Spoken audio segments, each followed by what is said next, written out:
ప్రభునామానికే మహిమ కలుగును గాక.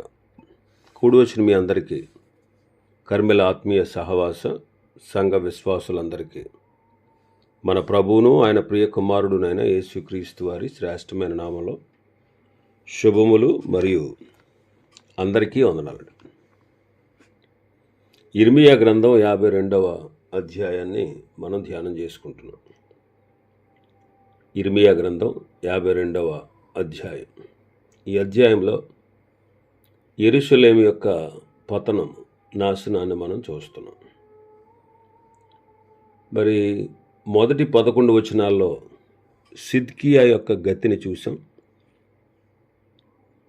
ఆ తర్వాత యెరూషలేము పడగొట్టబడి కడపటి చెరలో మందిరంలో ఉన్న ఉపకరణాలు కొల్లగొట్టబడుట మనం చూస్తున్నాం. మరి ఎందుకు ఇలాగా యెరూషలేము యొక్క పతనం మనం చూసాము అనే విషయాన్ని మనం చూస్తూ, ఎందుకు ఆ దేశానికి అలా జరిగింది, దేవుడు ఎందుకు దాన్ని అనుమతించాడు అనే విషయానికి సంబంధించిన కొన్ని కారణాలు మనం గత దినం చెప్పుకున్నాం. మొదటిది విగ్రహారాధన, రెండవది హిజ్కియా తన యొద్దకు వచ్చినటువంటి కల్దీయుల దూతలకి తన ఇంటిలోనేంటి, మందిరంలోనేంటి, దేశంలోనేంటి తనకున్నటువంటి సంపదలన్నీ చూపించాడు. అదొక కారణం. మూడవది, హిజ్కియా కుమారుడు మనష్షే నిరపరాధుల రక్తాన్ని దేశంలో ఒలికించాడు. భయంకరమైనటువంటి అసహ్యమైన కార్యాలు దేవుని దృష్టికి చేశాడు. అదొక కారణంగా మనం చెప్పుకున్నాం. ఇక నాలుగవది, యెరూషలేములో ఉన్న వారి యొక్క దుష్ట ప్రవర్తన. యెరూషలేములో ఉన్న వారి యొక్క అంటే యెరూషలేము వాసుల యొక్క దుష్ట ప్రవర్తన. న్యాయము జరిగించి నమ్మకముగా ఉండాలని ప్రయత్నించేవాడు ఒక్కడ కనబడినా నేను ఆ దేశాన్ని పాడు చేయను అని చెప్పాడు ప్రభు. మిమ్మల్ని క్షమిస్తాను అని చెప్పాడు. అంటే న్యాయం జరిగించేవాడు కానీ, నమ్మకంగా ఉండాలని ప్రయత్నించేవాడు కానీ ఒక్కడు కూడా లేడు. అంటే దేశ జనులందరూ పూర్తిగా పాడైపోయారు. వ్యభిచారం చేస్తూ, వేశ్యల ఇళ్లలో గుంపులు కూడుతూ, అటు ఇటు తిరుగులాడుచు, పొరుగువాని భార్యల వెంబడి సకిలిస్తూ తిరుగుతూ,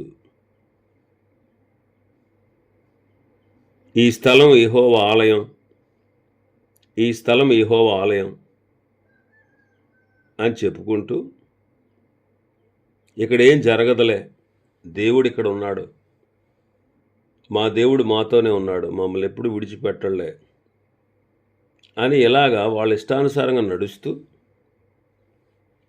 ఆ అబద్ధపు మాటలు నమ్ముతూ, వాళ్ళు చోర క్రియలు, నరహత్యలు చేస్తూ, అబద్ధ సాక్ష్యాలు పలుకుచు, పైగా మందిరంలోనికి వచ్చి ఆయన సన్నిధిని నిలిచి మాకు విడుదల కలుగుతుంది అని చెప్పుకుంటూ దేవుని దృష్టికి విపరీత ప్రవర్తన కలిగి ఉన్నందున ఆ దేశాన్ని దేవుడు పాడు చేశాడు. ఆ దేశం నుంచి ఆ ప్రజలను వెళ్ళగొట్టాడు. అనేక మందిని ఖడ్గము చేత చంపాడు. ఇంకా 5వ కారణం మనం చూస్తే ఇర్మియా గ్రంథం 9వ అధ్యాయం 4వ వచనం.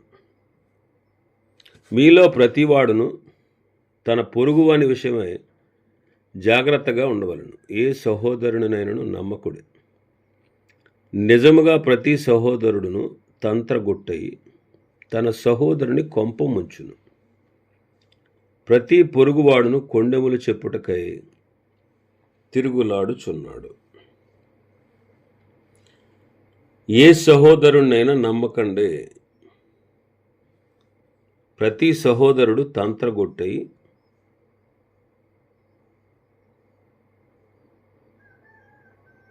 తన సహోదరుని కొంపను ముంచుతాడు. ఇంకా 13వ వచనం నుంచి చూస్తే ఇర్మియా గ్రంథం 9:13. అందుకు యెహోవా ఇలాగ సెలవిస్తున్నాడు, వారు నా మాట వినకయు దానిని అనుసరింపకయు నేను వారికి నియమించిన నా ధర్మశాస్త్రమును విసర్జించి తమ హృదయ మూర్ఖత చొప్పున జరిగించుటకై తమ పితరులు తమకు నేర్పినట్లు బయలుదేవతలను అనుసరించుచున్నారు గనుకనే వారి దేశము పాడైపోయెను. దేవుని మాట వినకపోవడం, దాన్ని అనుసరించకపోవడం, ధర్మశాస్త్రాన్ని విసర్జించడం, వారి హృదయ మూర్ఖత చొప్పున అన్నీ జరిగించడం, ఇలాగా ఇతర దేవతలను అనుసరిస్తూ ఉన్నారు కనుకనే నేను ఆ దేశాన్ని పాడు చేస్తున్నాను. ఇంకా ఆయన అంటారు 15-16 వచనాల్లో, 9వ అధ్యాయం 15-16 వచనాల్లో, నేను ఈ ప్రజలకు చేదు కూరలు తినిపిస్తాను, విష జలము త్రాగిస్తాను, తామైనా తమ పితరులైనా ఎరుగని జనములలోనికి వారిని చెదరగొడతాను, వారిని నిర్మూలన చేయు వరకు వారి వెంబడి ఖడ్గమును పంపిస్తాను అన్నారు. కాబట్టి వాళ్ళు దేవుని మాట వినకపోవడం, తిరుగుబాటు చేయడం, దాన్ని అనుసరింపకపోవడం, ఆయన ఇచ్చిన ధర్మశాస్త్రాన్ని విసర్జించడం, తమ హృదయ మూర్ఖత చొప్పున జరిగించడం, ఇతర దేవతల్ని పూజించడం, అందువల్ల వారి దేశమును పాడు చేశాడు. ఇంకా 6వ కారణం ఏంటంటే భూమికి విశ్రాంతినివ్వకపోవడం. దినవృత్తాంతాల 2వ గ్రంథం 36వ అధ్యాయం 21వ వచనం. దినవృత్తాంతాల 2వ గ్రంథం 36:21. ఇర్మియా ద్వారా పలకబడిన యెహోవా మాట నెరవేరుటకై విశ్రాంతి దినములను దేశము అనుభవించు వరకు ఇది సంభవించెను. దేశము పాడుగానున్న 70 సంవత్సరముల కాలము అది విశ్రాంతి దినములను అనుభవించును. లేవీకాండం 25వ అధ్యాయం 1వ వచనం నుంచి చదివితే, దేవుడు ఇశ్రాయేలుతో మోషే ద్వారా ఇలాగ సెలవిచ్చాడు, నేను మీకు ఇవ్వబోయేటువంటి దేశంలోనికి మీరు వచ్చాక, అంటే పాలు తేనెలు ప్రవహించే కనాను దేశానికి వచ్చాక, మీరు వచ్చినటువంటి ఆ దేశంలో భూమి కూడా యెహోవా పేరట విశ్రాంతి కాలాల్ని ఆచరించాలి. ఎలా అంటే 6 సంవత్సరాలు పంట విత్తాలి, 6 సంవత్సరాలు ఫలవృక్షాలు తోటను బద్దించి దాని ఫలములు కూర్చుకోవాలి. 7వ సంవత్సరం భూమికి మహావిశ్రాంతి కాలం, అనగా యెహోవా పేరట విశ్రాంతి సంవత్సరంగా ఉండాలి. అందులో నీ చేనులో విత్తనాలు విత్తకూడదు, నీ ఫలవృక్షముల తోటను శుద్ధిపరచకూడదు.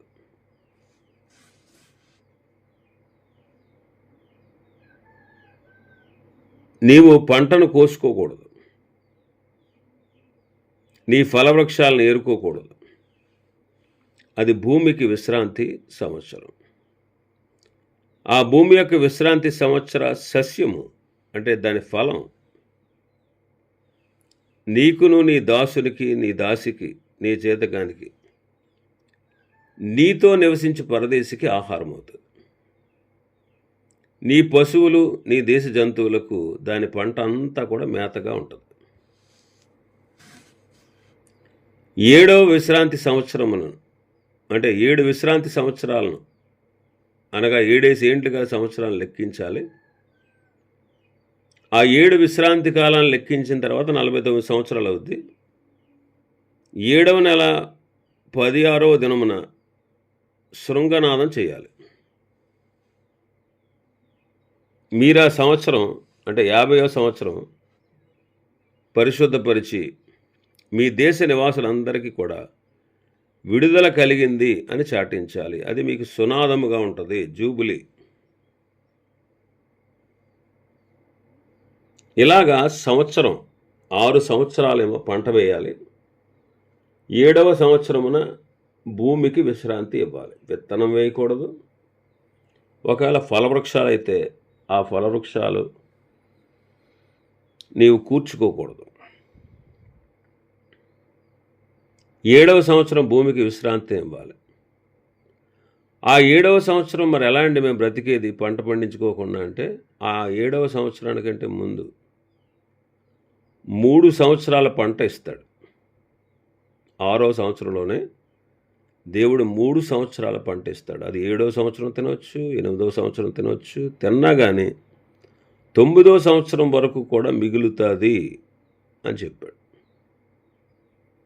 7వ సంవత్సరం పంట ఏం కాబట్టి 7వ సంవత్సరం తినొచ్చు, 6వ సంవత్సరంలో పండిన పంట. మరి 7వ సంవత్సరంలో పంట ఏం కాబట్టి 8వ సంవత్సరంలో ఆహారం ఉండదు కాబట్టి 8వ సంవత్సరంలో కూడా తింటాం, 6వ సంవత్సరంలో పండిన పంట.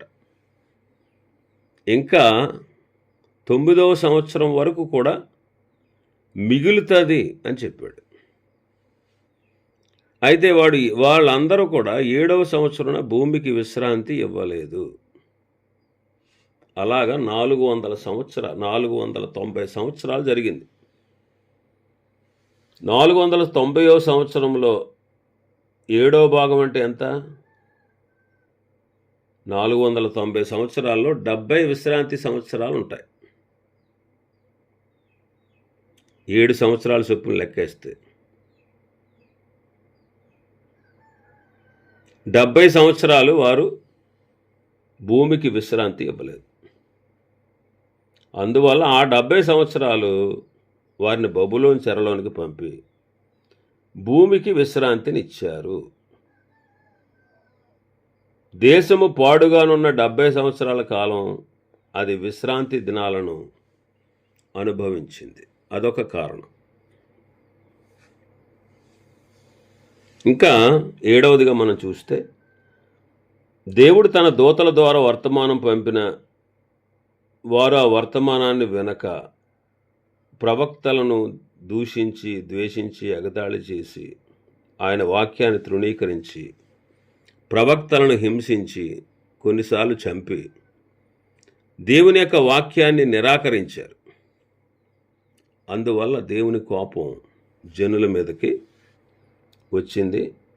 ఆయన వారి మధ్యకు కల్దీయుల రాజును రప్పించి ఆ దేశాన్ని అతనికి అప్పగించాడు.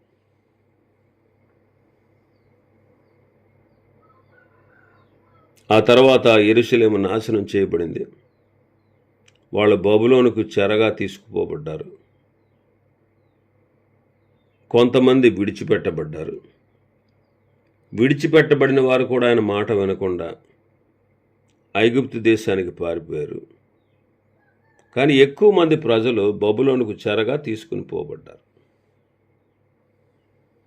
ఈ తిరుగుబాటు స్వభావం గల ప్రజలను రక్షించుటకు దేవుడు చేసిన ప్రయత్నాలన్నీ కూడా విఫలమయ్యాయి.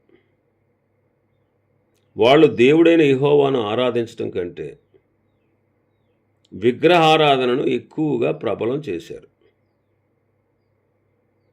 మరి ఇప్పుడు ఆయన ప్రజలను ఆయన శుద్ధి చేయాలి. ఆయన ఎన్నో విధాలుగా వారిని శుద్ధీకరించడానికి చూశాడు, కానీ వారు ఆయన మాట వినలేదు. మరి ఇంకా ఇప్పుడు ఏ మార్గం ఉంది? ఒకే ఒక మార్గం ఉంది, వాళ్ళు శుద్ధి చేసే మార్గం. అదే చెర. దేశ బహిష్కరణ. కాబట్టి ఇది చాలా భయంకరమైనటువంటి విచారకరమైన సంగతి. బైబిల్లో ఉన్నది ఉన్నట్టుగా ప్రభు రాయించారు. దాన్ని అలాగే మనం చదువుకోవాలి. అయితే వారు చెరలోనికి పోయిన తదుపరి ఇర్మియా అంటారు, వారు తిరిగి వస్తారు అనే నిరీక్షణను వాళ్ళకు బయలుపరిచారు. చెర శాశ్వతం కాదని, చెరకు అంతముందని ఇర్మియా తెలియపరిచాడు. 70 సంవత్సరాలు చెరగా వారు పట్టబడిన తర్వాత వారు పవిత్రపరచబడిన జనాంగంగా తిరిగి వస్తారు అని చెప్పాడు. ఇర్మియా గ్రంథంలో మనం చూస్తే 16వ అధ్యాయం, ఇర్మియా గ్రంథం 16వ అధ్యాయం 14వ వచనం నుంచి, యెహోవా సెలవిచ్చు మాట ఏదనగా, నేను వారి పితరులకు ఇచ్చిన దేశమునకు వారిని మరలా రప్పించేదను గనుక రాబో దినములలో ఐగుప్తు దేశముల నుండి ఇశ్రాయేలును రప్పించిన యెహోవా జీవముతోడు నీకు మీదట అనక, ఉత్తర దేశంలో నుండి ఆయన వారిని తరిమిన దేశములన్నిటి నుండి ఇశ్రాయేలును రప్పించిన యెహోవా జీవముతోడని జనులు ప్రమాణం చేయుదురు. ఇదే యెహోవా వాక్కు. కాబట్టి ప్రభు వారిని విడిపిస్తాను, చెర శాశ్వతం కాదు అని వారికి తెలియపరిచాడు. 70 సంవత్సరాల తర్వాత ప్రభు వారిని విడిపిస్తాడని ఇర్మియా ద్వారా తెలియపరిచాడు.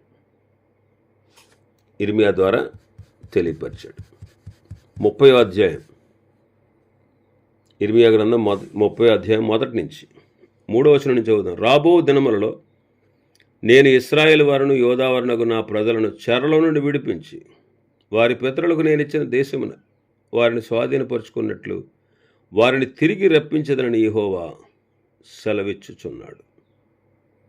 కాబట్టి నేను నీతో చెప్పిన మాటలని ఒక పుస్తకంలో రాసి ఉంచుకో అన్నాడు. కాబట్టి ఇర్మియా ఆ మాటలన్నీ పుస్తకంలో రాశాడు. ఇర్మియా రాసిన మాటలను భక్తులు చదివి, దానియేలు కూడా చదివి ప్రభువుని స్తుతించి విడుదల కాలం సమీపమైంది అని ప్రభువుని స్తుతించాడు దానియేలు.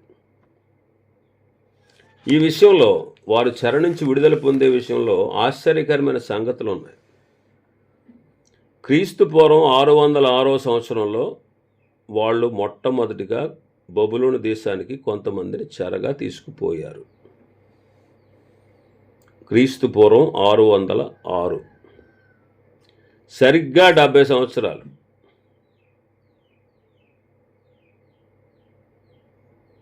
సరిగ్గా 70 సంవత్సరాల కాలంలో మొదటి గుంపు పాలస్తీనాకు తిరిగి వచ్చింది.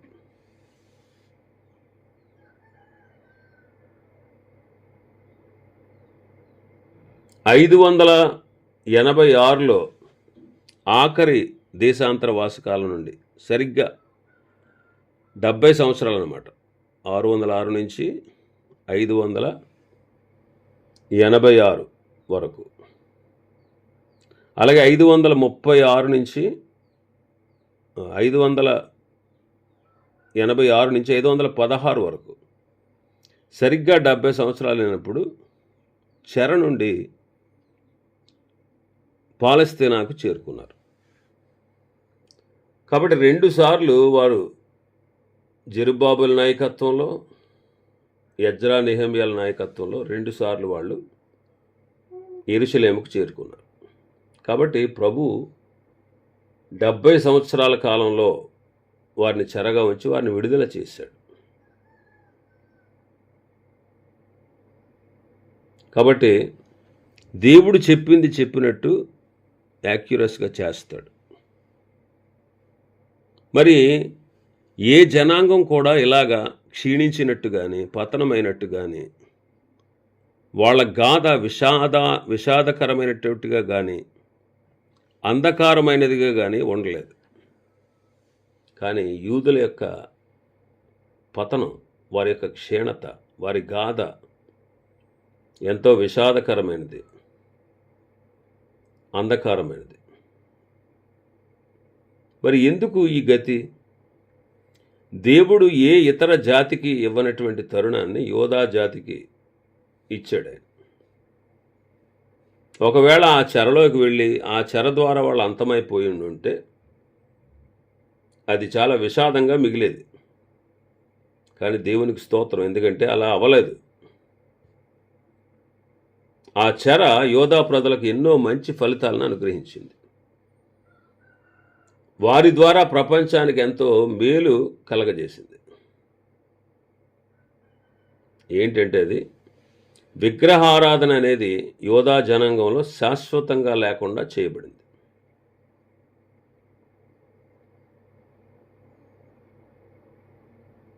అక్కడికి వెళ్ళినటువంటి 70 సంవత్సరాల కాలంలో వాళ్ళకి దేవాలయం లేదు, బలులు లేవు.